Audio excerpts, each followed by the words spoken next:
Hello guys, welcome back to practice mock. उम्मीद करते हैं कि अब यार आपके एसएससी जेई का पेपर बहुत ज़्यादा करीब आ गया है और आप अपनी पढ़ाई बहुत अच्छे तरीके से कर रहे होगे। जो मैंने शॉर्ट नोट्स का तरीका बताया था, किस तरीके से अल्टरनेट तरीके से आप हर एक सब्जेक्ट के जो शॉर्ट नोट्स हैं आप उनको रिवीजन कर रहे होंगे। बहुत इंपॉर्टेंट फैक्टर है यार, वो बहुत इंपॉर्टेंट, क्योंकि एसएससी जेई में मैं आपको बार बार ये चीज़ बोल रहा हूँ कि दो चीज़ें बहुत इंपॉर्टेंट है यहाँ। एक ये कि आते हुए क्वेश्चन गलत नहीं होने चाहिए। जो आपने पढ़ा है, आपने टू द पॉइंट पढ़ा है, सॉलिड पढ़ा है, उसमें किसी भी प्रकार का कंफ्यूजन नहीं होना चाहिए। और वो कैसे होगा? वो होगा आपका रिवीजन से। अभी आप क्या, आपको सिर्फ दो ही काम करने हैं। अभी यार बहुत दिन बचा नहीं है, आपको सिर्फ दो ही काम करने हैं। आपका जो शॉर्ट नोट्स है वो आपके टिप्स पे होना चाहिए एकदम पूरी तरीके से, और मॉक टेस्ट बहुत अच्छी तरीके से देना चाहिए। नए क्वेश्चनों की प्रैक्टिस नहीं करनी है। अब आपको सिर्फ मॉक देना है। आप कहीं और से किताब में जाने की जरूरत नहीं है। अब आपको जितना अभी तक आप पढ़ चुके हो ना, बस उनको स्टोर करो। और जो मॉक दे रहे हो, मॉक में जो नए क्वेश्चन आ रहे हैं उनको आप शॉर्ट नोट्स में लिखो, जिनकी जानकारी आपको नहीं है, क्योंकि उस तरीके से क्वेश्चन आएंगे। मैं आपको बार बार यही बता रहा हूं, जैसे आईसी इंजन में मैं आपको बार बार यही चीज बता रहा हूं, जैसे आईसी इंजन में लोग कूलिंग सिस्टम, लुब्रिकेशन सिस्टम, ये सब छोड़ के जाते हैं और इससे क्वेश्चन आता है, हर बार आता है। आपको इस बार दो तीन क्वेश्चन और देखने को मिलेगा। तो उन सब टॉपिकों को कहां से मिलेगा? आप मॉक टेस्ट जब दोगे तो आपको वहां पे, अब जैसे लुब्रिकेशन सिस्टम में क्या है, मिस्ट लुब्रिकेशन है, आपका वेट लुब्रिकेशन है, ड्राई लुब्रिकेशन है। वेट लुब्रिकेशन में भी तीन प्रकार के हैं। आपका स्प्लैश सिस्टम हो गया, आपका प्रेशर हो गया, प्रेशर एंड स्प्लेश हो गया, लुब्रिकेशन। तो ये सब पूरा पढ़ा होना चाहिए, क्योंकि इस पे यार 3 से 4 क्वेश्चन अगर आ गया ना आपका, तो वो 4 क्वेश्चन अगर आप छोड़ दे रहे हैं तो आपका नुकसान है। और आपको पता होना चाहिए, आपने पीवाई क्यों लगाया होगा तो आपको पता होगा इनसे क्वेश्चन आता है। समझ रहे हो आप बात में? और एक बात और है, एसएससी जेई ने आपके लिए एक खुशखबरी और भी दे दी है कि यार अब जो नेगेटिव मार्किंग प्री में सीबीटी 1 में जो 1/3 था, वो अब 1/4 हो गया है। तो ये अच्छी बात है। अब क्वेश्चन आप और अटेम्प्ट कर सकते हो, थोड़ा सा रिस्क ले सकते हो, क्योंकि नेगेटिव मार्किंग यार कम हो गई है। 1/3 था तो यार वहां पे फैक्टर दूसरा था, वहां पे आपको रिस्क लेने की जरूरत नहीं थी। यहां थोड़ा सा रिस्क ले सकते हो आप, कि आपको क्वेश्चन ज्यादा अटेम्प्ट कर सकते हो। तो आप अपनी तैयारी में पूरी अच्छी तरीके से लगे होंगे, मॉक दे रहे होंगे। जो मॉक नहीं दे रहे हैं, मैं आपको फिर से बार बार एक ही बात बोलता हूं कि अगर आप मॉक नहीं दे के जाओगे, आप एनालिसिस टेस्ट का नहीं करके जाओगे, आप 200 क्वेश्चन अटेम्प्ट कर ही नहीं पाओगे। रीजनिंग में यार 1 घंटा लगता है।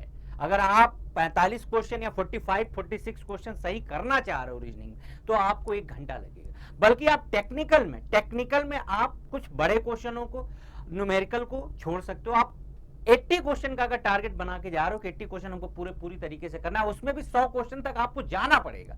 उसमें क्या छोड़ना, स्मार्टली छोड़ना पड़ेगा कि ये क्वेश्चन यार बहुत लेंथी है, छोड़ देते हैं।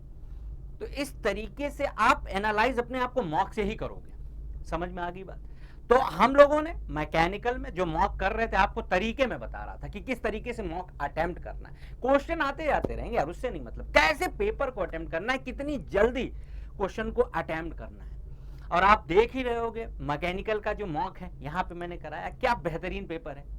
इस तरीके का पेपर बनता है कि बहुत बहुत इजी क्वेश्चन आते हैं, और कुछ क्वेश्चन ऐसे आते हैं जो आप पहली बार ही सुने होंगे। तो यहां तक हम लोगों ने कितने क्वेश्चन कर लिए थे यार? 80 क्वेश्चन कर लिए थे। आज हम लोग उसके आगे चलते हैं। हम लोगों ने ये भी मैंने आपको बताया था यार कि जो डिप्लोमा के हमारे विद्यार्थी, वो भी देख सकते हैं कि ये पूरा जैसे एसएससी जेई का प्रॉपर हिंदी तरीके से दिया हुआ, कोई भी दिक्कत नहीं। आप जाके, अगर आप मॉक नहीं दिए हो तो जाके वहां से अटेम्प्ट करो। बहुत अच्छा पेपर है यार, आप देखोगे ना तो आपको कुछ इसमें नई चीजें मिलेंगी जो आप पहली बार भी सुन रहे हो। और एसएससी जेई में 10 क्वेश्चन ऐसा आता है कि आप उनको पहली बार सुन रहे हो। समझ में आ गई बात?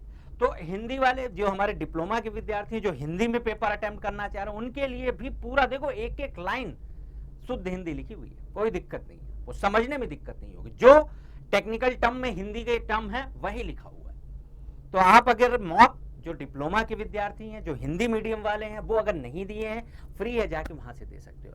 और मॉक लगाइए, एनालिसिस अपने आप को करिए। एसएससी जेई में अगर आप अपने आप को सिलेक्शन की ओर ले जाना चाह रहे हो तो मॉक लगाइए, क्योंकि लड़के यार सब लगे हुए हैं, कोई इसमें छोड़ ही नहीं रहा है, क्योंकि सीट बहुत कम है मैकेनिकल में और आपको करना ही पड़ेगा, क्योंकि सिलेक्शन तो लेना ही है। यही 1-2 साल है, अगर आप इसमें सिलेक्शन ले लिए तो अच्छा है, नहीं तो आप देख रहे हो मैकेनिकल की क्या हालात है। तो आपको इतनी तगड़ी तरीके से मेहनत करो यार आप, कि इस बार आपका इस एग्जाम में हो ही जाना चाहिए। समझ में आ गई चीज? आओ, हम लोगों ने 80 क्वेश्चन किए थे यार, उसके बाद आज हम लोग करते हैं 81 क्वेश्चन। क्या है 81 क्वेश्चन? क्या है 81 क्वेश्चन? देखो 81 क्वेश्चन क्या कह रहा है कि बोल रहा है with the increase the pressure ratio thermal efficiency of simple gas turbine plant with fixed turbine inlet temperature. बताओ क्या हो गई, क्या हो गई? ये मैंने जब आपको गैस टरबाइन पढ़ाया था, गैस टरबाइन की वीडियो अगर आप नहीं देखे हो तो जाके देख सकते हो। ये मैंने पूरा प्रॉपर तरीके से बताया था कि गैस टरबाइन के क्वेश्चन कैसे करोगे आप। गैस टरबाइन के क्वेश्चन मैंने सारा पूरा डिटेल में बताया है, पूरा डिटेल में बताया कि कैसे आप क्वेश्चन को करोगे। देखो क्या बोल रहा है, with the increase in pressure ratio thermal efficiency of simple gas turbine plant with fixed turbine inlet temperature with the increase the pressure ratio. तो आपको ब्रेटॉन साइकिल या गैस टरबाइन साइकिल, एक क्वेश्चन नया अपने आप में यही है कि ये जो लिख रहा है क्या, गैस टरबाइन प्लांट, इसको क्या, इसमें कौन सी साइकिल यूज होती है? Brayton cycle. ये अपने आप में एक नया क्वेश्चन है, बेसिक क्वेश्चन। ये भी पूछता है ब्रेटॉन साइकिल को क्या बोलते हैं, जूल साइकिल बोलते हैं। 3 क्वेश्चन तो यही से बन गए यार, इस पहली लाइन से ही 3 क्वेश्चन बन गए। अब जैसे आप ये क्वेश्चन को अटेम्प्ट कर रहे हो, आपको ये तीनों रिवीजन हो जाना चाहिए। आपने जैसे ही पढ़ा सिंपल गैस टरबाइन, आपके दिमाग में तुरंत ब्रेटॉन साइकिल, जूल साइकिल आ जाना चाहिए। अब तुरंत आपके ये टिप्स पे ब्रेटॉन साइकिल का फॉर्मूला आपको तुरंत याद होना चाहिए यार कि आरपी की पावर क्या होता है, गामा माइनस 1 गामा। ये आपको ब्रेटॉन साइकिल का फॉर्मूला मैंने बताया भी था, और ये अभी तक आपको टिप्स पे होना चाहिए, पेपर अब बहुत दूर नहीं है। तो क्या बोल रहा है कि इंक्रीज इन प्रेशर रेशियो, यानी आरपी को आप बढ़ा रहे हो, आरपी को आप बढ़ा रहे हो, आरपी को ही बढ़ाओगे तो ये वैल्यू क्या हो जाएगी, कम हो जाएगी। ध्यान से देखो किस तरीके से इस तरह का क्वेश्चन अटेम्प्ट करते हैं, रटने से काम नहीं चलेगा, ये सब क्वेश्चन समझ के होता है। कितनी चीजें आप याद करोगे, देखो आरपी की वैल्यू आप बढ़ाओगे, आरपी की वैल्यू अगर नीचे वाले को बढ़ा रहे हो, आप नीचे वाले को बढ़ा रहे हो, तो ये वैल्यू क्या होगी, ओवरऑल कम होगी, कम होगी। समझ रहे हो आप बात को समझ रहे हो? अगर आरपी की वैल्यू आप बढ़ा रहे हो, आरपी की वैल्यू बढ़ा रहे हो, तो 1/आरपी की वैल्यू क्या होगी, कम होगी। कम होगी तो 1 में से कम घटेगा, 1 में से क्या होगा, कम घटेगा, 1 में से कम घटेगा तो इफिशियंसी कैसे बढ़ेगी। ऐसे क्वेश्चनों को ऐसे ही करना है, ये याद नहीं होता यार आरपी बढ़ा रहे हैं तो इफिशियंसी आपकी बढ़ रही है। कितनी चीजें याद करोगे आप ऐसे, तो फिर auto cycle, diesel cycle, dual cycle, Stirling cycle, Atkinson cycle, Ericsson cycle, बहुत साइकिल हैं। आप सारी इफिशियंसी को याद करते फिरोगे क्या? नहीं, आपको तरीके पता होना चाहिए कि यार आरपी की वैल्यू हम बढ़ा रहे हैं तो 1/आरपी की वैल्यू क्या होगी, डिक्रीज होगी, डिक्रीज होगी तो 1 में से कम घटेगा, और कम घटेगा तो इफिशियंसी क्या हो जाएगी, इंक्रीज हो जाएगी। समझ में आ गई बात, समझ में आई बात, ये समझ में आ गई बात, ये देखो इंक्रीज हो जाएगी। अब देखो ब्रेटॉन साइकिल के बारे में आपको देखो 2-3 क्वेश्चन यहां से बन रहा है। पहला तो यही क्वेश्चन बना, मैंने आपको बताया कि पहला तो ये क्वेश्चन है। दूसरा क्वेश्चन क्या हो गया, जैसे ही आपने सिंपल गैस टरबाइन देखा, आपको तुरंत ध्यान हो जाना चाहिए यार इसको तो ब्रेटॉन साइकिल बोलते हैं, इसको क्या बोलते हैं, ब्रेटॉन साइकिल बोलते हैं। ब्रेटॉन साइकिल में क्या है यार, देखो 2 कांस्टेंट प्रेशर, देखो तो 2 constant pressure heat addition, constant pressure heat rejection, और आइसेंट्रोपिक कंप्रेशन और आइसेंट्रोपिक एक्सपेंशन है। पीबी और टीएस डायग्राम भी आपको पता होना चाहिए, ये की पॉइंट है।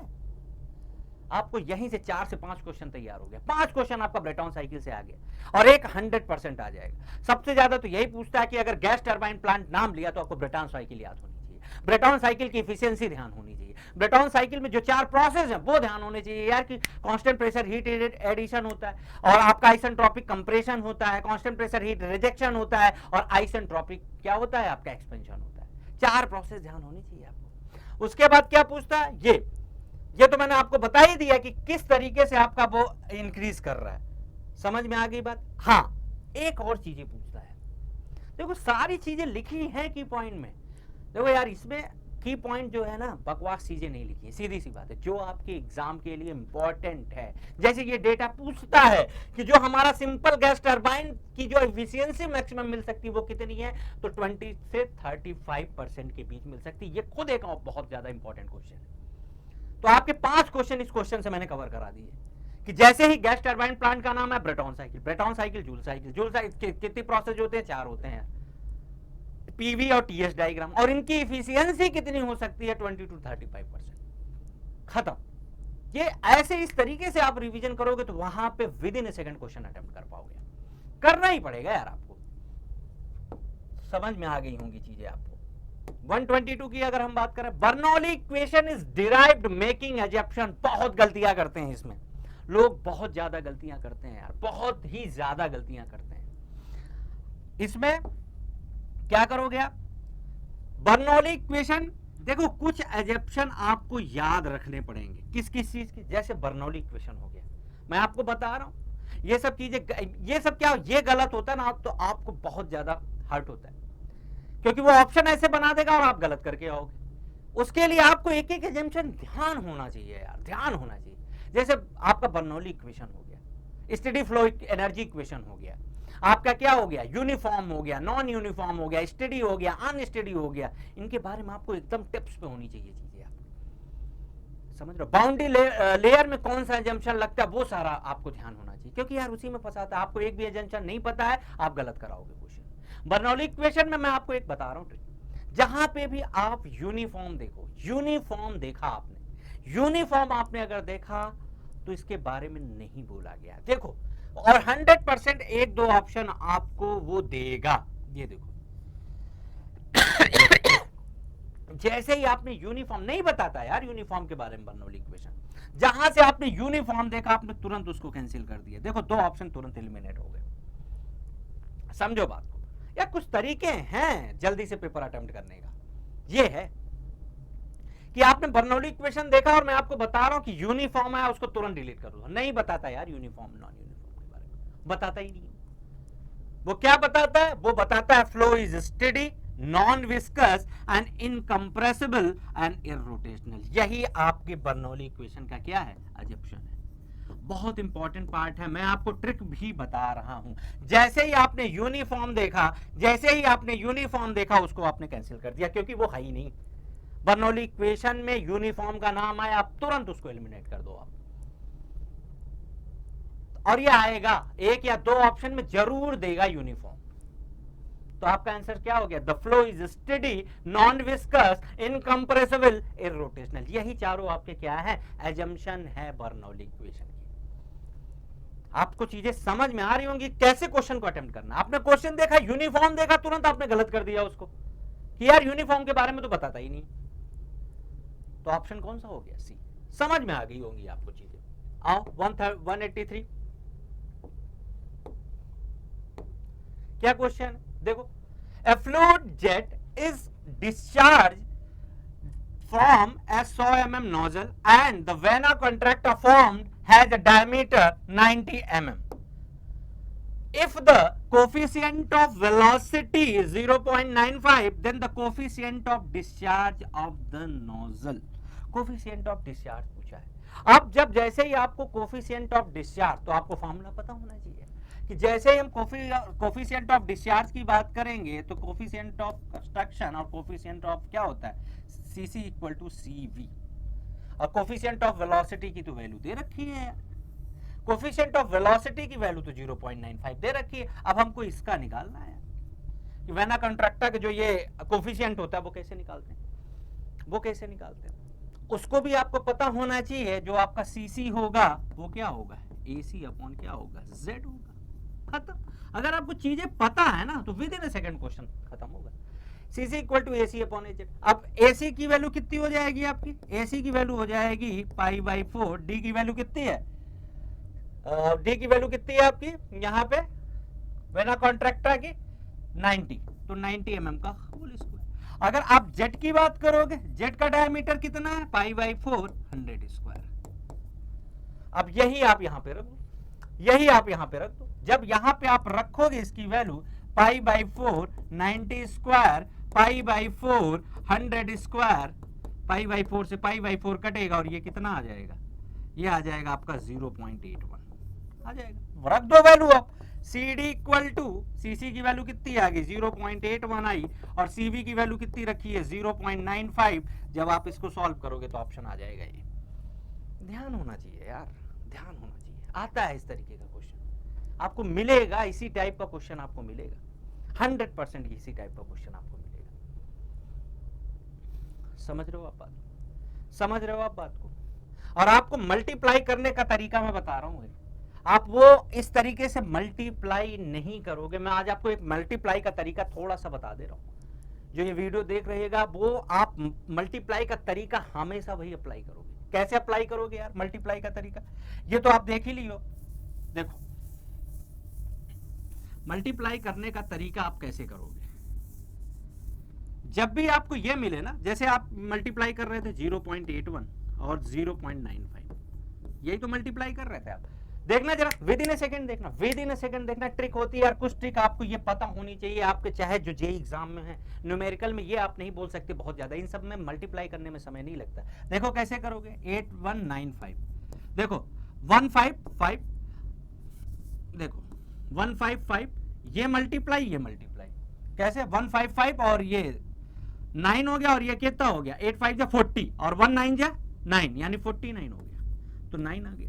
अब फिर 8 9 का मल्टीप्लाई करोगे 72 और 74 ऐड कर दोगे 76। कितने बाद पॉइंट लगाने हैं 4। देखो एक लाइन में मैंने मल्टीप्लाई किया है।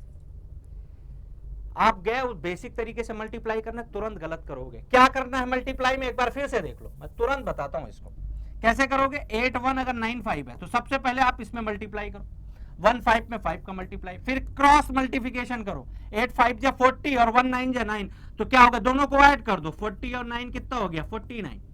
समझ में आई चीजें, 49 ही हो गया तो 9 आ जाएगा। अब इसका मल्टीप्लाई ऐसे करो, 8 9 जा 72, 72 और 4 कितना हो गया 76। देखो आप कितने बार पॉइंट लगाना, ये तरीका पता होना चाहिए। वहां आप बेसिक से नहीं करोगे कि पहले इससे मल्टीप्लाई कर रहे हो फिर इससे मल्टीप्लाई करो, नहीं नहीं नहीं, ये तरीका है 1 से 5 का मल्टीप्लाई कराओ, फिर ये क्रॉस मल्टीप्लाई कराओ, उसमें फिर आप रखो पावर बढ़ाओ और फिर 8 से 9 मल्टीप्लाई कराओ। समझ में आ गई होगी चीजें, और ये बहुत ज्यादा इंपॉर्टेंट है, बहुत ज्यादा आपका समय बचाएगा, बहुत ज्यादा आपका समय बचाएगा। और नेक्स्ट क्वेश्चन देखते हैं, तरीके बता रहा हूं आपको कैसे जल्दी से क्वेश्चन करना है। In a centrifugal pump cavitation is reduced by, कैसे कैविटेशन आप रिड्यूस करोगे, कैसे कैविटेशन होता कहां है। आप पहले ये बताओ कि टरबाइन में कैविटेशन कहां होता है और आपका पंप में कैविटेशन कहां होता है, ये बताओ पहले। ये भी पूछा जाता है, टरबाइन के आउटलेट पे होता है, टरबाइन के कहां होता है आउटलेट पे, कम आउटलेट पे कहां होता है कम कैविटेशन, और पंप में कहां पे होता है इनलेट पे होता है। पहली बात तो यही आप ध्यान रखो, पंप में कहां पे होता है इनलेट पे होता है, टरबाइन पे कहां पे होता है आउटलेट पे कैविटेशन होता है। कैविटेशन का मतलब क्या होगा, जो प्रेशर है वहां पे एटमॉस्फेरिक प्रेशर से कम हो जाता है। समझ लो, जहां वहां का प्रेशर एटमॉस्फेरिक प्रेशर से कम हो जाता है। तो क्या ऑप्शन दिया, increase the flow velocity. Reduce कैसे करोगे, reducing the discharge, reduction of suction head. देखो इनलेट वाली बात यहां पे है, क्योंकि जो सक्शन हेड से हमारा पानी कहां आता है पंप, यहां पे इंपेलर लगा होता है यहां पे। पहली बात तो अगर आपको यही पता है, यही पता है, आप देखो मैं एक बेसिक बात बता रहा हूं, मैं एक बेसिक बात बता रहा हूं कि कैसे आपको अगर नहीं चीजें आ रही तो कैसे रिलेट कर सकते हो। कैसे रिलेट करोगे आप कि जैसे आपने ये देखा कि टरबाइन के आउटलेट पे कैविटेशन होता है, पंप के इनलेट पे होता है, और जो हमारा सक्शन हेड होता है, सक्शन हेड जो हमारा होता है वो इंपेलर पे इनलेट में पानी देता है। तो जो हमारा सक्शन प्रेशर का प्रेशर होगा, सक्शन पाइप का जो प्रेशर होगा वो एटमॉस्फेरिक प्रेशर से कम नहीं होना चाहिए। तो उसी को हम क्या करते हैं, रिड्यूस करते हैं सक्शन हेड, और ये ऑप्शन सही हो गया। अगर आपको सिर्फ इतना पता है कि पंप में इनलेट पे होता है, तब भी ऑप्शन ये सी मार के आप करेक्ट कर सकते हो। विदाउट कोई भी आपको अगर नहीं भी पता है ना, तब भी आप कर सकते हो। देखो पूरा तरीके से बताया है कि cavitation is a centrifugal pump reduced by reducing the suction head. Cavitation in a centrifugal pump, in centrifugal pump the cavitation may occur at the inlet of the impeller of the pump or at the suction side of the pump। where the pressure is considerably reduced. Hence, if the pressure at the suction side of the pump drop below the vapor pressure of the liquid, then the cavitation may occur. Cavitation का formula ये भी बहुत पूछता है, ये formula भी बहुत पूछता है कैविटेशन का, थॉमस फैक्टर बोलते हैं इसको, NP/H/H। ये भी फॉर्मूला आपको क्या है पता होना चाहिए। तो जो आपका प्रेशर होना चाहिए सक्शन हेड का, वेपर प्रेशर से कम ज्यादा नहीं होना चाहिए। समझ में आ गई चीजें? वेपर प्रेशर से कम नहीं होना चाहिए। तो पहली बात तो आपको यही ध्यान होना चाहिए कि टरबाइन के आउटलेट पे होता है कैविटेशन, उसके लिए क्या करते हैं, वहां पे ड्राफ्ट ट्यूब लगाते हैं, वहां पे क्या करते हैं, टरबाइन में ड्राफ्ट ट्यूब लगाते हैं, और यहाँ पे क्या करते हैं, सक्शन हेड में आपको क्या करते हैं, डिक्रीज करते हैं, रिड्यूसिंग द सक्शन हेड। समझ में आ गई चीजें? 4 क्वेश्चन यहां से आपके तैयार हो गए। समझो इस बात को। मैंने सिर्फ आपको इतना बताया कि पंप में आपको ध्यान रखना पड़ेगा यार कि कैविटेशन इनलेट पे होता है इम्पेलर, आप उसी से ऑप्शन मार दोगे, और कोई ऑप्शन रिलेट ही नहीं कर रहा है ना। और नेक्स्ट क्वेश्चन, तुरंत क्वेश्चन करेंगे, crowning of the pulleys help, क्या करता है क्राउनिंग, क्या करता है ये करता है automatic adjustment of belt position. बहुत इंपॉर्टेंट क्वेश्चन, और ये बार बार क्वेश्चन आता है, ये सबको पता होगा कि ये क्या करता है, इन automatic adjustment of belt position so the belt run centrally. ये बहुत बेसिक क्वेश्चन है और ये आता ही रहता है। समझ में आ गई चीज? अब 186 क्वेश्चन क्या है, शॉर्ट पिनिंग प्रोसेस क्या होता है। देखो ये डायरेक्ट क्वेश्चन, अब या तो आपको ये पता है तब तो आप कर पाओगे, नहीं पता है तो नहीं कर पाओगे यार। Short pinning process, short pinning process कौन सा वर्क प्रोसेस है, कोल्ड वर्किंग प्रोसेस है, कोल्ड वर्किंग प्रोसेस है। कोल्ड वर्किंग प्रोसेस में सरफेस फिनिश बेटर मिलता है हॉट वर्किंग प्रोसेस से। ये भी क्वेश्चन पूछा जाता है कि कोल्ड वर्किंग प्रोसेस में जो होता है सरफेस फिनिश आपसे क्या होता है, सरफेस फिनिश इसमें बेटर मिलता है हॉट वर्किंग प्रोसेस से। समझ में आ गई बात है? और कोल्ड वर्किंग प्रोसेस क्या होता है, जो रिक्रिस्टलाइजेशन टेम्परेचर से बिलो वर्क करता है, कोल्ड वर्किंग प्रोसेस होता है। हॉट वर्किंग प्रोसेस क्या होता है, रिक्रिस्टलाइजेशन टेम्परेचर के अबव वर्क करता है, तो उसको क्या बोलते हैं, हॉट वर्किंग प्रोसेस। चीजें आपको समझ में आ गई होंगी यार। ये आपको अगर पता है तो आप विद इन ए सेकेंड कर पाओगे, नहीं पता है तो नहीं कर पाओगे। और इसमें यह भी पूछता है कि शॉर्ट पिनिंग प्रोसेस में क्या है, used to import compressive residual stress. 4 option बना देगा यहाँ पे आपके पास 4 ऑप्शन बना देगा, टेंसाइल यहां लिख देगा और ऑप्शन आपका तैयार हो जाएगा। देखो आप, जो इंपॉर्टेंट है सिर्फ वही बताया गया है, कुछ भी और एक्स्ट्रा नहीं बताया गया है। आप देखे होंगे कि प्रोडक्शन के क्वेश्चन, मटेरियल साइंस के क्वेश्चन लिमिटेड है, क्योंकि 3 से 4 क्वेश्चन भी, आजकल तो 1 या 2 क्वेश्चन आ रहे हैं। समझ रहे हो आप बात? लेकिन ऐसा नहीं है कि नहीं आ सकता, आपको तैयार तो करना पड़ेगा। अभी जो सिनेरियो चल रहा है वो अभी इस समय वो सिर्फ थर्मोडायनेमिक्स और इट्स एप्लीकेशन और फ्लूइड के क्वेश्चन ज्यादा दे रहे हैं। 70% क्वेश्चन वहीं से कवर हो जाता है। पहले प्रोडक्शन से आता था, 2016 की बात करो, 2015 की बात करो तो 16 क्वेश्चन प्रोडक्शन से आते थे, लेकिन अभी सिनेरियो चेंज है। समझ रहे हो आप बात? नेक्स्ट क्वेश्चन देखते हैं आपका 187 क्या है, The fluid property responsible for the problem of water hammer। अगर अब आपको वाटर हैमर की प्रॉपर्टी पता है तब तो आप ये क्वेश्चन कर लो। और ये मैं आपको एक बात बता दूं, वाटर हैमर अगर 2 सेट का पेपर हो रहा है तो वाटर हैमर के क्वेश्चन आता ही आता है, बहुत ज्यादा इंपॉर्टेंट है, बहुत ज्यादा इंपॉर्टेंट, इसको तो पढ़ ही लेना। वाटर हैमर जरूर से पढ़ लेना। एक इसी में वो भी आता है ग्रेजुअल वॉल्व, और जो आपका सडनली होता है उसमें 2-3 फार्मूले होते हैं, वो आपको ध्यान होना चाहिए इसमें। तो जो आपका वाटर हैमर है, वो वाटर हैमर किस किस बात पे डिपेंड करता है, इसमें तो जो ऑप्शन है डेंसिटी है, देखो किस किस बात पे डिपेंड करता है। The fluid property which affect the water hammer is density. Water hammer क्या है, when a liquid flow in a long pipeline is reduced suddenly due to the compressibility of the liquid, the sudden change in momentum would cause the pressure surge to the develop. This pressure moves through the pipe at a high speed and undergoes reflection at the end, and the phenomena is known as a water hammer। और ये बहुत important line है आपके लिए, ये सारे point आपको पता होने चाहिए यार कि किस किस बातों पे वो डिपेंड कर रहा है, किस किस बातों पे वो डिपेंड कर रहा है। वाटर हैमर आपको पता होगा, वाटर हैमर क्या, पानी फ्लो कर रहा है, आपने वहां पे उसको रोका, वहां का प्रेशर वेपर प्रेशर से कम हुआ तो वहां पे क्या बन जाएंगे, बुलबुले बन जाएंगे। जब वो बुलबुले हाई प्रेशर पे रेंज में जाते हैं, लो प्रेशर से हाई प्रेशर के रेंज पे जाते हैं, तो वो क्या होते हैं, ब्लास्ट होते हैं, ब्लास्ट करने पे आवाज आती है, वही क्या होता है, वाटर हैमर होता है। समझ में आ गई होंगी आपको चीजें कि वाटर हैमर क्या होता है। तो वाटर हैमर किस किस बात पे डिपेंड कर रहा है, the velocity of flow of water in a pipe, time taken, यही मैंने बात किया आपको कि time taken to the close the valve, gradual valve होता है, सडन वॉल्व होता है, दोनों चीजें आपको पता होनी चाहिए। टी ग्रेटर देन 2L/C आपका ग्रेजुअल है, T less than 2L/C sudden है। तो ये दोनों कंडीशन आपको पता होनी चाहिए, उस पर भी क्वेश्चन पूछा जाता है। और थर्ड क्या, the length of pipe, elastic properties of material of the pipe, the density of the fluid. आपको ये 5 के 5 पॉइंट टिप्स पे होने चाहिए आपको। और आपको मैं डेफिनेटली बता रहा हूं, एक क्वेश्चन वाटर हैमर पे अगर 2 सेट का पेपर है तो जरूर आता है। आप इस चीज को समझो, इस पे क्वेश्चन जरूर आता है। वाटर हैमर, वाटर हैमर आपको मैंने बताई दी कि अगर वाटर फ्लो कर रहा है आपका, तो एक रीजन जहां पे वेपर प्रेशर से प्रेशर कम हो जाता है, वहां पे बुलबुले फॉर्म हो जाते हैं। वो बुलबुले जो फॉर्म होते हैं, वो अगर वो अब हाई प्रेशर रेंज में जाते हैं, लो प्रेशर से हाई प्रेशर रेंज में जाते हैं, तो वहां पे वो क्या हो जाते हैं, बर्स्ट हो जाते हैं। जब बर्स्ट हो जाते हैं तो वहां पे जो साउंड आती है वही वाटर हैमर, वो क्या होता है, पाइप में जाते रहते हैं। तो किन बातों पे डिपेंड करता है, the velocity of flow of water in pipe, the time taken to close the valve, the length of pipe, elastic properties of material and density of the fluid. 5 के 5 पॉइंट आपको याद रहेंगे और कोई ना कोई आपको ऑप्शन में मिल जाएगा, 100% मिल जाएगा। आओ नेक्स्ट क्वेश्चन देखते हैं क्या बोल रहा है।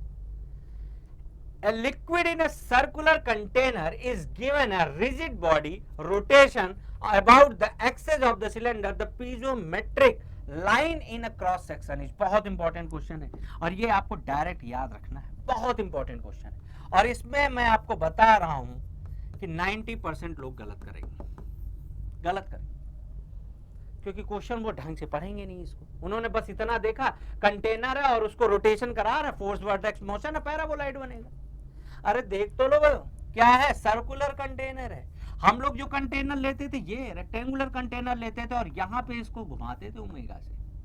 अब ऐसा नहीं है, अब उन्होंने क्या बोला है, सर्कुलर कंटेनर है, सर्कुलर कंटेनर है, सर्कुलर कंटेनर है। ध्यान से पढ़ने की जरूरत है, क्वेश्चन बहुत इंपॉर्टेंट क्वेश्चन है ये, किसी न किसी पेपर में आ जाएगा आपका। आप समझो इस बात को कि सर्कुलर कंटेनर है। हम लोग जो ये हमारा पैराबोलाइड मिलता था, जो हमारा पैराबोलाइड मिलता था वो रेक्टेंगुलर में मिलता था, और यहाँ पे जो कंटेनर है हमारा वो क्या है, सर्कुलर। तो आपको क्या याद रखना पड़ेगा इसमें कि आपको ये सर्कुलर मिलेगा, खत्म, क्वेश्चन आपका खत्म, ये आपको याद रखना पड़ेगा। समझ में आ गई चीजें, समझ में आ गई चीजें। इसमें सबसे ज्यादा कंफ्यूजिंग पॉइंट क्या है, गलती कहां होती है कि लोग इसको समझते हैं कि यहाँ पे देखो ये रेक्टेंगुलर कंटेनर नहीं है, सर्कुलर कंटेनर है, सर्कुलर कंटेनर, और 100% लोग पैराबोला मारेंगे, आपको नहीं मारना है। ये क्वेश्चन बस यहां से खेलेगा। अब यहीं पे आपका रेक्टेंगुलर कंटेनर होता है जिसको आप घुमा रहे तो वो पैराबोलाइड जाता है, लेकिन आपका क्या है, ये सर्कुलर कंटेनर है, सर्कुलर कंटेनर है तो ये क्या बनाएगा, सर्कुलर आर्क बनाएगा। समझ में आ गई चीजें, समझ में आ जानी चाहिए आपको, बहुत इंपॉर्टेंट क्वेश्चन है ये आपको ध्यान रखना है। जेई में नहीं आएगा, किसी न किसी जेईएन आरआरबी जेई हो गया, चाहे राजस्थान जेई हो गया, किसी न किसी में आपको ये क्वेश्चन मिल जाएगा, बहुत इंपॉर्टेंट क्वेश्चन है। क्योंकि इसमें गलती क्या होती है, लोग ये पढ़ते नहीं कि ये सर्कुलर कंटेनर है, लोगों को वही पता है कि आप रेक्टेंगुलर कंटेनर को वहां से ये घुमा रहे हो तो जो लिक्विड आपका जाएगा वो पैराबोलाइड जाएगा। नहीं, ये नहीं केस, ये केस सही नहीं, यहाँ पे ये है ही नहीं। यहाँ पे क्या है कि जो कंटेनर ही आपका है ना वो सर्कुलर है, आपका सर्कुलर कंटेनर है आपका। समझ में आ गई चीजें, समझ में आ गई। अब 189 क्वेश्चन क्या है, the hydraulic gradient line is, option पर। इसमें भी यार एक न एक क्वेश्चन 100% बहुत आता है, 100% बहुत ज्यादा आता है। क्या है, always moving up, always moving down, always below the energy grade line, always above the energy grade line. अगर आपको ये पता है तो बहुत बेसिक क्वेश्चन है, ये हमेशा एनर्जी ग्रेडियंट लाइन के नीचे होता है। क्यों, क्योंकि एनर्जी ग्रेडियंट लाइन आपकी जो होती है वो क्या होती है, पी रो जी plus Z plus V square upon 2c, ये आपका एक्स्ट्रा होता है, ये होता है आपका एनर्जी ग्रेडियंट लाइन। ये आपका क्या हो गया, एनर्जी ग्रेडियंट लाइन। और जो आपका अगर हम हाइड्रोलिक ग्रेडियंट लाइन की बात करें P अपॉन रो जी प्लस जेड, ये आपका क्या हो गया, ये आपका हो गया हाइड्रोलिक ग्रेडियंट लाइन, ये आपका क्या हो गया हाइड्रोलिक ग्रेडियंट लाइन। तो आपको ये पता होना चाहिए कि v square by 2g term ज्यादा होता है एनर्जी ग्रेडियंट लाइन, तो हमारा जो प्रेशर ग्रेडियंट लाइन वो हमेशा क्या होगा, बिलो एनर्जी ग्रेडियंट लाइन। ये सब याद नहीं की जाती हैं, सब चीजें याद नहीं है, याद डेटा वाली चीजें की जाती हैं, जो डेटा के क्वेश्चन होते हैं वो याद किए जाते हैं। ये सब आप विद इन ए सेकेंड करने वाले क्वेश्चन है। ये आपको ये पता होना चाहिए, P by rho ji plus Z plus V square by 2g energy gradient line है, P अपॉन रो जी प्लस जेड ये आपका क्या हाइड्रोलिक ग्रेडियंट लाइन है, V स्क्वायर अपॉन 2g इससे ज्यादा है तो इससे बिलो ही होगा। समझ में आ गई चीजें, आपको समझ में आ गई। ये देखो यहां पे बना के भी दिखाया गया कि जो आपकी टोटल एनर्जी लाइन है, टोटल एनर्जी लाइन है जो, वो आपके ऊपर है और V square by 2g above है, V स्क्वायर बाई 2g आपका एबव है। समझ में आ गई चीजें, चीजें आपकी समझ में आ गई होगी यार। हमेशा क्या होगा कि जो हमारा हाइड्रोलिक ग्रेडियंट लाइन है वो टोटल एनर्जी लाइन से नीचे होगा। कैसे नीचे होगा वो मैंने आपको बता दिया, V स्क्वायर बाई 2g। समझ में आ गई होंगी चीज। नेक्स्ट क्वेश्चन क्या है, When is governor is said to be isochronous। ये देखो इंपॉर्टेंट है, इससे अब 2-3 क्वेश्चन पूछा जाता है, 2-3 क्वेश्चन पूछा जाता है। एक आइसोक्रोनस हो गया, एक हो गया आपका सेंसिटिविटी, और एक आपका पूछा जाता है सेंसिटिवनेस। ये है, इनके आप में कोई कंफ्यूजन नहीं होना चाहिए। सेंसिटिविटी, सेंसिटिवनेस, फॉर्मूले में भी अंतर होता है, फॉर्मूले में भी अंतर होता है। सबसे पहले अगर हम बात करें आइसोक्रोनस गवर्नर की, तो अगर आपको इनका ग्राफ पता है, अगर इनको आपका ग्राफ पता है, आपको आइसोक्रोनस गवर्नर का अगर आपको इनका ग्राफ पता है, देखो ये भी अपने आप में 4 क्वेश्चन है। ये मैं आपको बता दूं, सबसे ज्यादा क्या पूछते हैं, आइसोक्रोनस गवर्नर ही पूछते हैं, और ये लाइन है आइसोक्रोनस गवर्नर की कि when a governor is in equilibrium all possible configuration at equilibrium same speed is said to be isochronous governor। आपका अनस्टेबल गवर्नर क्या है, FC equal to AR plus B. Unstable आपका stable governor क्या है, AR minus B. आपको ये पता होना चाहिए। ये यहां से ही 3 क्वेश्चन बन जाएंगे, और तीनों पूछता है, ग्राफ बना के दे देगा और उसमें से बोल देगा ABC में कौन सा स्टेबल आपका गवर्नर है, कौन सा आइसोक्रोनस गवर्नर है, कौन आपका अनस्टेबल गवर्नर है। समझ में आ गई चीज, तो आपका 3 क्वेश्चन तो यहीं से बन जाएगा, इसीलिए ग्राफ इसको दिए। समझ में आ गई बात। और एक चीज और भी पूछता है इसमें, सेंसिटिविटी। सेंसिटिविटी का जो फॉर्मूला होता है ना, वो n mean upon delta n होता है, n mean upon delta n होता है, n mean upon delta n होता है। और आइसोक्रोनस के लिए n1 n2 बराबर होता है, सुनना कि अगर आइसोक्रोनस है तो n1 और n2 सेम होगा, क्यों बोल रहा है ना, when a governor is equilibrium in all possible configuration the equilibrium same speed is said to be isochronous. और जो सेंसिटिविटी का फॉर्मूला होता है वो होता है n mean upon delta n। Delta n का मतलब क्या हो गया, n1 minus n2। n1 minus n2 जैसे ही हुआ, और आपने आइसोक्रोनस के लिए क्या पढ़ा, सेम स्पीड n1 n2 के बराबर हुआ, तो n1 माइनस n1 करोगे तो यहां पे सेंसिटिविटी कितनी आ जाएगी, इन्फिनिटी। तो आइसोक्रोनस गवर्नर के लिए जो सेंसिटिविटी की वैल्यू है वो कितनी, इन्फिनिटी है। अपने आप में एक नया क्वेश्चन है। समझ में आ गई चीज, समझ में आ गई होंगी आपको यार। 4 से 5 क्वेश्चन मैंने इस क्वेश्चन में कवर कराया आपका। सबसे पहला तो आप आइसोक्रोनस गवर्नर जाओ ना, कि हर कॉन्फ़िगरेशन में जो स्पीड होगी वो क्या होगी, सेम होगी, सेम इक्विलिब्रियम आपकी स्पीड होगी, वो आइसोक्रोनस गवर्नर हो गया। आइसोक्रोनस गवर्नर का जो ग्राफ है वो ये है, स्टेबल का ये है और अनस्टेबल का ये है। अब उससे अगर हम आइसोक्रोनस गवर्नर के लिए अगर सेंसिटिविटी निकालते हैं, तो सेंसिटिविटी का जो फॉर्मूला होता है वो n mean upon delta n होता है, और डेल्टा n मतलब n1 माइनस n2, और n1 माइनस n2 का मतलब क्या हो गया, n1 माइनस n2 का मतलब हो गया n1 इक्वल्स टू n2। तो आइसोक्रोनस गवर्नर के लिए जो सेंसिटिविटी की वैल्यू होगी वो क्या आ जाएगी, इन्फिनिटी। समझ में आ गया, समझ में आ जानी चाहिए चीजें। सेंसिटिवनेस और सेंसिटिविटी अंतर है। सेंसिटिवनेस का जो फॉर्मूला होता है वो delta N upon N mean होता है, delta N upon N mean होता है। ये भी बहुत लोग गलत करके आते हैं, कोई कंफ्यूजन होना नहीं चाहिए। सेंसिटिविटी और सेंसिटिवनेस अलग अलग चीजें हैं गवर्नर में। सेंसिटिवनेस का जो फॉर्मूला होता है वो होता है आपका डेल्टा एन, मतलब n1 minus n2 upon n mean, यानी n1 प्लस n2 बाई 2। और आपका जो सेंसिटिविटी का फॉर्मूला है वो क्या होता है, n मीन यानी n1 plus n2 by 2 upon delta n, n1 minus n2। और आइसोक्रोनस की कंडीशन में n1 n2 के बराबर है, तो जो सेंसिटिविटी हुई डेल्टा n नीचे है तो n1 माइनस n1 करोगे तो वो आइसोक्रोनस के लिए सेंसिटिविटी की वैल्यू इन्फिनिटी आ जाती है। समझ में आ गई होगी। 5 क्वेश्चन इस क्वेश्चन से आपका मैंने तैयार कराया, और ये 5 में से एक क्वेश्चन आपका 100% आने वाला है, 100% आने वाला है। और नेक्स्ट क्वेश्चन देखो 191 क्या है, Clapper blocks is used in which machine tool. जो क्लैपर बॉक्स है ये तो आपको पता होना चाहिए कि क्लैपर बॉक्स कहाँ यूज होता है। जो क्लैपर बॉक्स आपका यूज होता है वो कहाँ यूज होता है, शेपर में। शेपर में एक क्वेश्चन और आता है, कौन सा मैकेनिज्म लगता है, कौन सा मैकेनिज्म लगता है। एक क्वेश्चन और आता है, देखो 2-3 क्वेश्चन मैं आपको बता रहा हूं। सिंगल पॉइंट टूल, ये भी क्वेश्चन सिंगल पॉइंट टूल है, और इसमें क्विक रिटर्न मोशन मैकेनिज्म लगता है। ये 2-3 और एक ये क्लैपर बॉक्स, 3 क्वेश्चन इससे शेपर से बनता है, शेपर से बनता है। वर्क पीस आपका, इसमें जो आपका टूल है, जो आपका टूल है मूव करता रहता है, समझ में आ रहा है। वर्क पीस स्टेशनरी रहता है, टूल मूव करता रहता है। समझ में आ गई चीजें।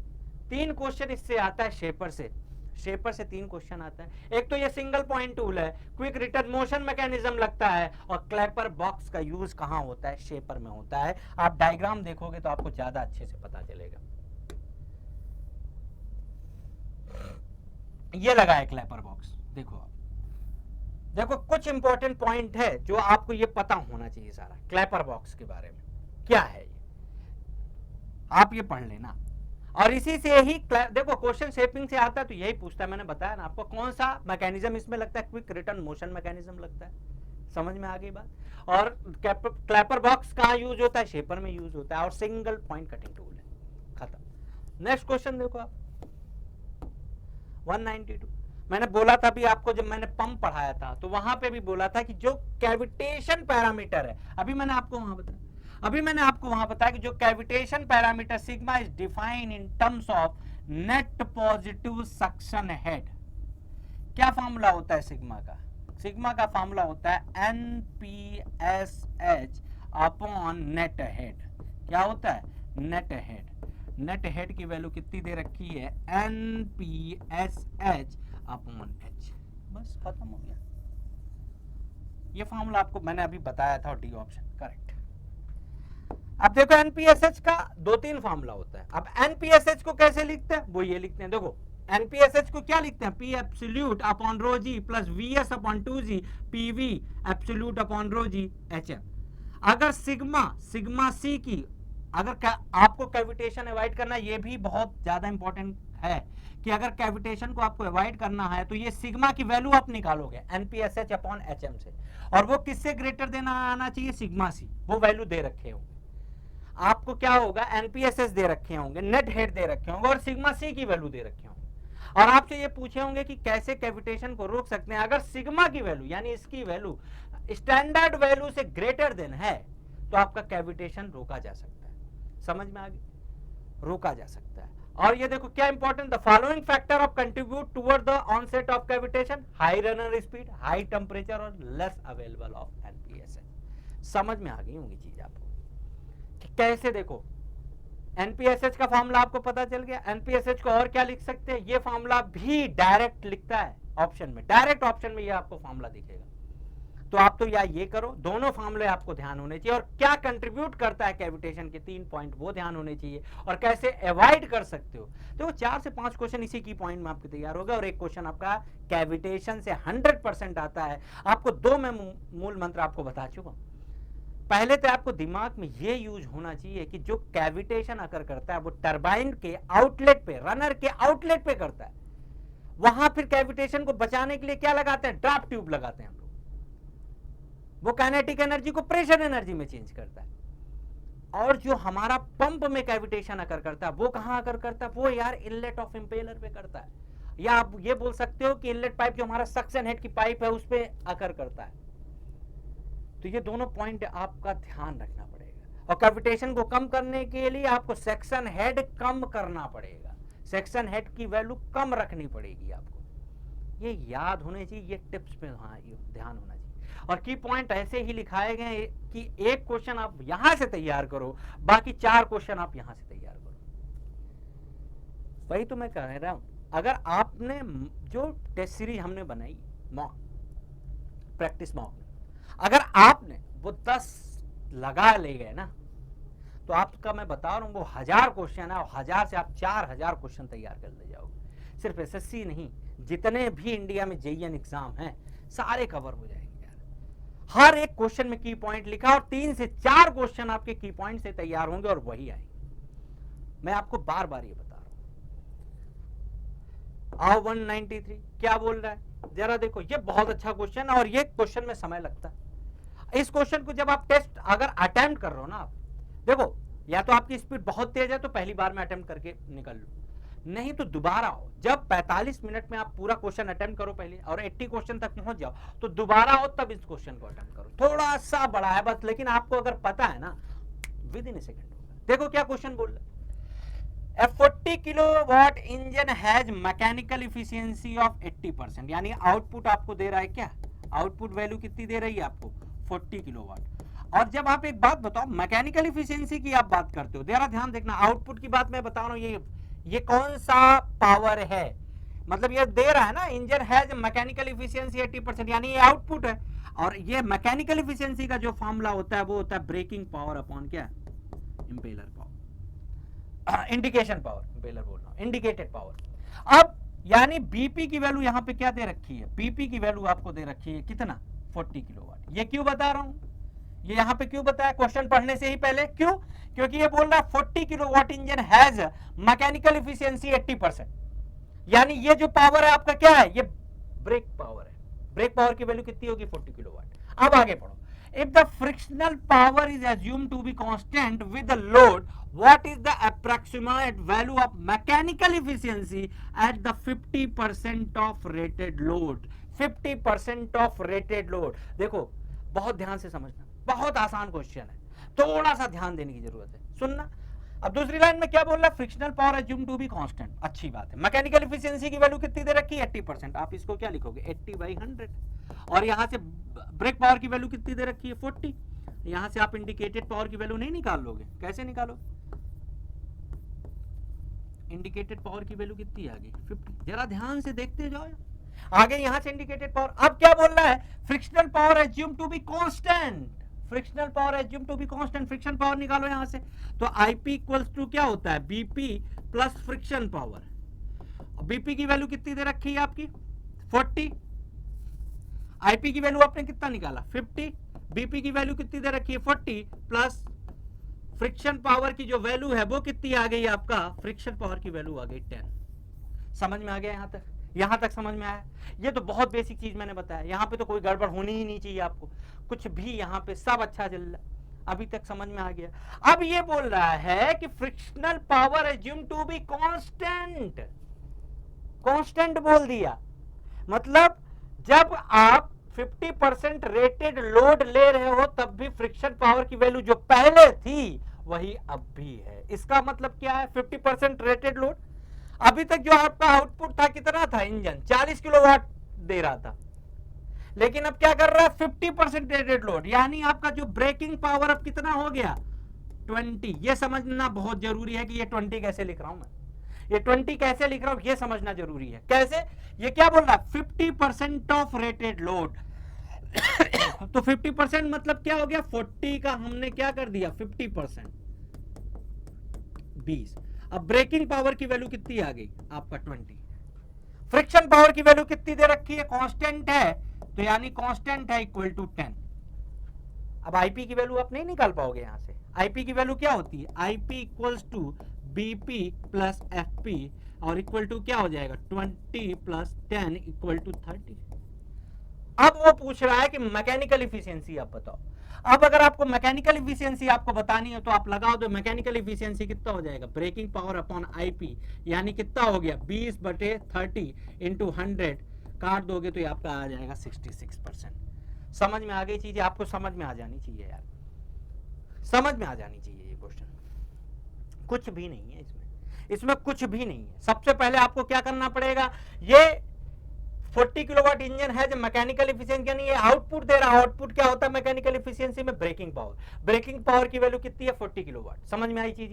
ये चीज समझ में आई। जब आपको ब्रेकिंग पावर 40 किलोवाट है और मैकेनिकल इफिशियंसी की वैल्यू आपकी braking power upon indication power है, तो आप यहां से वैल्यू मैकेनिकल इफिशियंसी की रखी और यहां से इंडिकेटेड पावर आपने निकाला, तो यहां से वैल्यू कितनी आके आ गई ब्रेकिंग पावर की, आईपी की, इंडिकेटेड पावर की 50। इंडिकेटेड पावर पता है, ब्रेकिंग पावर पता है, तो आपको फ्रिक्शनल पावर निकाल पाओगे, क्योंकि इंडिकेटेड पावर इक्वल टू क्या होता है braking power plus friction power. Friction power निकालोगे तो आपका इंडिकेटेड पावर आपका 50 है, ब्रेकिंग पावर 40 है, तो फ्रिक्शन पावर कितना आ गया 10। और यही 10 क्योंकि यहां पे लिख दिया है कि फ्रिक्शन पावर कांस्टेंट है। अगर कांस्टेंट है, अगर वो वैल्यू कांस्टेंट है, तो यहां से आप इंडिकेटेड पावर की वैल्यू यहां से आप फिर निकाल लोगे बीपी, क्योंकि 50% आपका हाफ कर दिया, लिख रहा है ना 50% रेटेड लोड, तो आप 40 का 50% करोगे तो 20 आ जाएगा। अब आपको बीपी पता है, फ्रिक्शन पावर पहले वाला ही लेंगे क्योंकि कांस्टेंट है, तो आईपी निकाल लोगे। फिर आप मैकेनिकल इफिशियंसी क्या लगाओगे, mechanical efficiency braking power upon indicated power, और निकालोगे तो कितना आ जाएगा 66%। समझ में आनी चाहिए चीजें, बहुत बड़ा नहीं, ये तो मैं आपको समझाने के लिए किया हूं। 2 लाइन में क्वेश्चन होगा, ये सिर्फ 2 लाइन। ये मैं आपको समझाने के लिए इतना तामझाम कर रहा हूं, नहीं तो 2 लाइन में ये क्वेश्चन होगा, सिर्फ 2 लाइन। आपको अगर फॉर्मूले पता है तो आप विद इन ए सेकेंड कर ले जाओगे। और नेक्स्ट क्वेश्चन देखो 194 क्या आया, mark the wrong statement in context of laminar flow through the pipeline. ध्यान से देखो, ये क्वेश्चन को ध्यान से देखो यार, बहुत गलती होती है। क्या बोल रहा है, head loss is proportional to the square of average flow velocity. देखो ये बहुत इंपॉर्टेंट क्वेश्चन है, बहुत लोग गलत करते हैं, इसलिए इसको ध्यान से देखना। Head loss is proportional to the square of average flow velocity. क्या बोला है यहाँ पे, लैमिनार फ्लो। जरा ध्यान से देखो, लैमिनार फ्लो अगर बोल दिया, लैमिनार फ्लो अगर बोल दिया, लैमिनार फ्लो अगर बोल दिया, तो आप जो हेड लगाओगे ना, जो आप फार्मूला लगाओगे, वो लगाओगे डेल्टा पी का। डेल्टा पी का फॉर्मूला क्या होता है 32 mu V L upon D square. Head पूछ रहा है, हेड लॉस रोजी से मल्टीप्लाई, यहां दोनों तरफ डिवाइड कर दो, ये जो एच एफ आएगा वही क्या होगा 32 म्यू वी एल अपॉन रोजी डी स्क्वायर। और यहाँ पे वेलोसिटी के क्या है एच एफ, यहाँ प्रोपोर्शनल है वेलोसिटी के लैमिनार के, और यहाँ क्या दे रहा है स्क्वायर, यही गलत हो गया। और ये बहुत लोग गलत करते हैं, ये बहुत लोग गलत करते हैं। जब लैमिनार फ्लो नहीं दिया होगा तब आप ये फॉर्मूला डायरेक्ट लगाओगे, H F equal to F L V square upon 2dz। समझ में आ गया बात? क्यों, ये देखो यहां से भी वही आएगा। क्यों, जब आप v को चेंज कर रहे हो ना, तो आपको f को भी चेंज करना पड़ेगा, और f इक्वल टू कितना होता है 64 अपॉन रेनॉल्ड नंबर। आपको ध्यान रखना पड़ेगा, मैं आपको इसमें बार बार ये बता रहा हूं, बहुत लोग ये गलती करते हैं, बहुत ज्यादा लोग ये गलती करते हैं। जब भी आप लैमिनार फ्लो देखो और आपसे ये पूछ ले हेड लॉस, तो आप ये बताओगे कि v के वेलोसिटी के प्रोपोर्शनल है, वेलोसिटी v के प्रोपोर्शनल है, स्क्वायर के नहीं है। अगर लैमिनार यहां पे नहीं होता तब आप दिखाते कि वो v स्क्वायर के प्रोपोर्शनल है। ये चीज ध्यान रख लेना, गलत होता, बहुत गलत होता है ये चीज आपको ध्यान रखना पड़ेगा, ध्यान रखना ही पड़ेगा आपको, क्योंकि बार बार गलती इसमें होती है। समझ में आ गई बात? अब ये देखो फ्रिक्शन पावर इज वेरीज, ये तो आपको पता है F इक्वल टू कितना होता है 64 अपॉन आर, रेनॉल्ड नंबर, तो ये इनवर्सली प्रोपोर्शनल, ये सही हो गया। Shear stress is 0 at the centre of varies linear pipe. देखो ये ग्राफ है, ये वेलोसिटी है और ये आपका क्या है, ये आपका शियर स्ट्रेस है। F equal to 64 upon R है। एच एफ जो लिखते हैं, मैं बार बार वही चीज बता रहा हूँ, 32 म्यू वी एल अपॉन रोजी डी स्क्वायर लिखते हैं, ये लिखा है लैमिनार फ्लो। गलती मत करना, इसमें वी स्क्वायर मत लगा के आना, वी स्क्वायर मत लगा के आना। और ये क्वेश्चन आएगा आपके पेपर में, क्वेश्चन आपके एसएससी जेईई के पेपर में आएगा और आप गलत करोगे। इस क्वेश्चन को बार बार देख लेना, मैं बार बार यही चीज समझा रहा हूँ कि इसमें ये गलती करने की जरूरत नहीं है। अब आओ 95 क्वेश्चन क्या है, which of the following is not advantage of gas turbine of IC engine. एक ही है यार, एक ही है कि आपका बेटर पार्ट लोड इफिशियंसी आपका आईसी इंजन का होता है। समझ में आ गई बात? बेटर पार्ट लोड इफिशियंसी आपका आईसी इंजन का होता है। देखो ये आपके सारे इंपॉर्टेंट है पॉइंट है, सारे आपके इंपॉर्टेंट पॉइंट है। इफिशियंसी किसकी ज्यादा होती है, वेट किसका क्या होता है, ये सारे पॉइंट आपको 6 से 7 पॉइंट है, ये आपको याद रखने पड़ेंगे, ये आपको याद रखने पड़ेंगे कि एफिशिएंसी किसकी ज्यादा होती। सब एक एक पॉइंट मैंने यहां पे ले रखा है कि the weight of turbine per unit power is much less, there is no problem of knocking और other abnormal combustion, no or greatly reduce in cooling requirement, mechanical efficiency of gas turbine 95% और इसमें कितना होता है 85%। तो ये भी question है अपने आप में कि मैकेनिकल एफिशिएंसी गैस टरबाइन इसमें आपका गैस टरबाइन की ज्यादा होती है कि आईसी इंजन की ज्यादा होती है। फ्लाई व्हील की रिक्वायरमेंट इसमें नहीं होती है, आईसी इंजन में होती है। तो ये सारे पॉइंट मैंने आपको लिख के दिए हैं, ये सारे पॉइंट आपको याद होने चाहिए, ये सारे। तो आपका क्या हो गया, बेटर पार्ट लोड इफिशियंसी, इसका क्या एडवांटेजेस नहीं है। नेक्स्ट क्वेश्चन देखो, pressure reducing valve is actuated by, ये याद रखना पड़ेगा। आप पहली बार ये क्वेश्चन देख रहे हो, आ सकता है डाउन स्ट्रीम, ये आपको याद रखना पड़ेगा, ये आप पहली बार देख रहे हो और ये आपको ध्यान रखना पड़ेगा यहाँ पे कि pressure is reducing valve is actuated by the fluid pressure at a downstream. It is normally an open type wave valve that allow the liquid pressurized system of the flow through it until a required या desired set of pressure is reached downstream. ये आप पहली बार question देख रहे हो, लेकिन important question है, नया क्वेश्चन है और ये आपको याद होना चाहिए। ये क्वेश्चन आपको क्या होना चाहिए, याद होना चाहिए। ये नया क्वेश्चन है आपके लिए, आप इससे पहले ये क्वेश्चन नहीं देखे होंगे। समझ में आ गई चीज। नेक्स्ट क्वेश्चन देखो 196, बहुत आसान क्वेश्चन है, जरा पढ़ो क्या बोल रहा है। Water is flowing, flow rate कितना है, क्यू की वैल्यू ये दे रखी है। What is the average velocity of the outlet pipe whose area, आपको पता ही है कि Q equals to A V, खत्म, क्वेश्चन खत्म। अब आपकी क्यू की वैल्यू कितनी दे रखी है 0.003, एरिया की वैल्यू कितनी 5 सेंटीमीटर, सेंटीमीटर को यहीं पे कन्वर्ट करो 10⁻⁴, वेलोसिटी 10⁻⁴ माइनस यहाँ आ जाएगा तो ये कितना 30 हो जाएगा, 5 इंटू वेलोसिटी 5 6, वेलोसिटी की वैल्यू कितनी आ गई 6 मीटर पर सेकंड, खत्म। इतनी तेजी से क्वेश्चन होना चाहिए। मैं ये भी लिखा रहा हूं, मैं लिखने की भी जरूरत नहीं, लिखने की भी जरूरत नहीं। आप यहां से देखो, सिर्फ 5 ये है और 0.3, यानी ये जब ये नीचे जाएगा तो ये 6 टाइम के उसमें आएगा। डी ऑप्शन है, करने की भी जरूरत नहीं है क्योंकि और कोई ऑप्शन 6 में है ही नहीं। समझ में आ जानी चाहिए, इस तरीके से कैलकुलेशन होना चाहिए कि आप इस क्वेश्चन को कुछ करने की जरूरत नहीं है। आपने क्वेश्चन देखा और आपने Q इक्वल टू AV किया, और जैसे ही क्वेश्चन Q AV किया मतलब एरिया नीचे जाएगा, और एरिया में क्या है 5 है और Q की वैल्यू 3 है, तो आपने देखा कि जब भी इसको डिवाइड करेंगे 6 का मल्टीपल आएगा और एक ही ऑप्शन है, खत्म। कुछ ये सुंदर सुंदर Q इक्वल टू AV लिखने की जरूरत नहीं, वो टाइम की लेंगे, उसमें टाइम बचाओ और अच्छे क्वेश्चनों में लगाओ। जैसे वो वाला क्वेश्चन मैंने कराया था मैकेनिकल एफिशिएंसी का, इसी समय आप बचा के उसमें लगा सकते हो। ये सब क्वेश्चन याद करने की जरूरत ही नहीं ना। आपने देखा Q इक्वल टू AV, आपने ये देखा Q इक्वल टू AV, आपने ये देखा V नीचे जाएगा, V नीचे जाएगा मतलब 0.003 के नीचे 5 आ रहा है, 5 मतलब जब इसमें डिवाइड करोगे तो आप 60 टाइम जाएगा और एक ही ऑप्शन है, बहुत करने की जरूरत नहीं है इसमें। आओ देखो 198 question, the thermal efficiency of an open cycle gas turbine increases. ये तो मैं बार बार बता चुका हूं आपको, बहुत ही एक ही फॉर्मूला होता है 1 - TL/TH। क्या बोल रहा है, इफिशियंसी कैसे बढ़ेगी, अगर TH को बढ़ाओगे और TL को कम करोगे। ऑप्शन देख लो, increase the inlet temperature of the atmospheric air, नहीं, decrease the inlet temperature, option मिला, खत्म, बी ऑप्शन, खत्म। ये मैंने बार बार आपको बताया, ये फॉर्मूला होता है यहाँ से, T1 या TL है, ये TH है, TL को कम करो, TH को हायर करो, ब्रोटॉन साइकिल की इफिशियंसी बढ़ जाएगी, खत्म।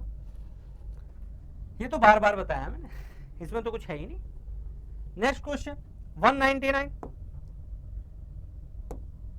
Loss in centrifugal compressor are due to impeller channel loss, diffusion losses, inlet losses, सभी टाइप की लॉस इसमें है, सभी टाइप की loss, all type of losses consider होती हैं इसमें। ये सारे लॉसेस आपका आता है, क्या आता है आपका, इनलेट लॉस आता है, इम्पेलर लॉस आता है, डिफ्यूजन लॉस आता है, सारा एक एक लॉस के बारे में आपको पॉइंट पता होनी चाहिए। यहाँ पे मैंने एक एक पॉइंट के बारे में पूरा लिखा है कि इनलेट लॉस किसकी वजह से होता है, इम्पेलर चैनल लॉस किसकी वजह से होता है और डिफ्यूजन लॉसेस किसकी वजह से होता है। तो ये सारे पॉइंट आपको ध्यान होने चाहिए। नेक्स्ट क्वेश्चन देखते हैं, और आज का और इस मॉक का लास्ट क्वेश्चन।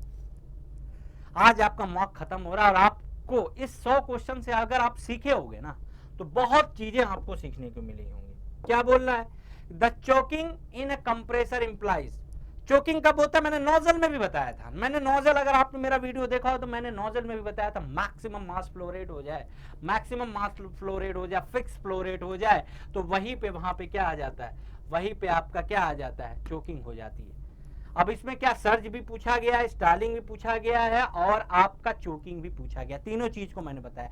सर्ज भी बताया गया कि आपका जो आपका पीरियोडिक रिस्ट्रिक्शन फ्लो है, और ये आपका स्टाइलिंग भी क्या होता है, आपके कर्व प्लेट पे मतलब उससे फ्लो हो, सारी चीजें मैंने आपकी बताई। और ये पूछा जाता है, आप इसमें चोकिंग है मैक्सिमम मास फ्लो रेट के लिए, और ये आपका सर्ज क्या है, सर्ज क्या है, complete breakdown of steady flow through the compressor, it is defined as the lower limit of stable operation of the compressor. और इसी तरीके से आपका क्या स्टालिंग भी यही है कि आप तो आप ये तीनों आप पढ़ लेना, ये तीनों पढ़ लेना, तीनों से क्वेश्चन बनता है, तीनों से क्वेश्चन बनता है। समय उतना रह नहीं गया कि पूरा डिटेल में बताएं, तो आपको ये मैंने बता दिया चोकिंग कब होता है, मैंने नोजल में भी पढ़ाया था। तो आज फाइनल आपके 100 क्वेश्चन मैकेनिकल में, और ये 100 क्वेश्चन नहीं है यार, ये 100 क्वेश्चन नहीं है, ये 100 के बजाय आपके कम से कम 400 से 500 क्वेश्चन आपके तैयार हुए हैं, क्योंकि हर एक क्वेश्चन के की पॉइंट पे आप 4-4 क्वेश्चन में मिला लोगे तो 400 क्वेश्चन आपका तैयार हुआ।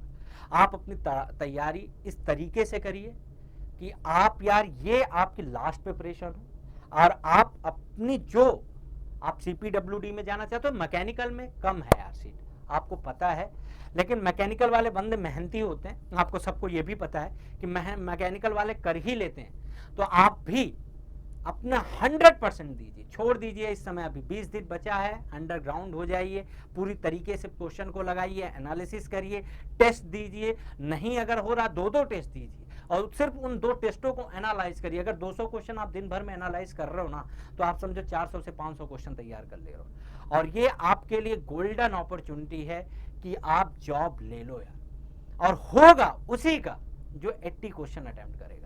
और जिस तरीके से मैंने आज एक मल्टीप्लिकेशन का तरीका बताया, कैसे मल्टीप्लाई आप करोगे, उस तरीकों को भी आप अपनाना, तो ताकि आप जल्दी से जल्दी सारे क्वेश्चन अटेम्प्ट कर पाओ। रीजनिंग की भी टेस्ट आप तो प्रैक्टिस मॉक में आपको चैप्टर वाइज सारे रीजनिंग के टेस्ट आपको दे रखे हैं। जिस चैप्टर में आपको दिक्कत है, एनालॉजी में दिक्कत है, नंबर सिस्टम में दिक्कत है, अल्फाबेटिकल सीरीज में कोडिंग डिकोडिंग में दिक्कत है, आप जाके वो भी सारा कर सकते हो। आपको सिलॉक के आपको दिक्कत है, सारा क्वेश्चन आप जाके वहां से कर सकते हो। जीएस में भी यही है, सारे क्वेश्चन आप जाके वहां से करंट अफेयर के आप टेस्ट सीरीज भी दे सकते हो। तो आप अपनी तैयारी को यार पूरी जी जान लगा दो, आप जी जान पूरी तरीके से लगा दो। इस बार आपका लास्ट अटेम्प्ट होना चाहिए, और इस बार आप सिलेक्शन लेके निकलोगे, ये मेरा विश्वास है। मॉक देना मत भूलो यार, मॉक दो यार। मॉक मैं आपको बता रहा हूं ना, इस तरीके के क्वेश्चन अगर आप 100 क्वेश्चन इस तरीके के लगा के गए एसएससी जेईई में, एक भी क्वेश्चन आपका छूटेगा नहीं, ये गारंटी मेरी है। चलो, थैंक यू वेरी मच, पढ़ते रहिए, स्वस्थ रहिए, धन्यवाद।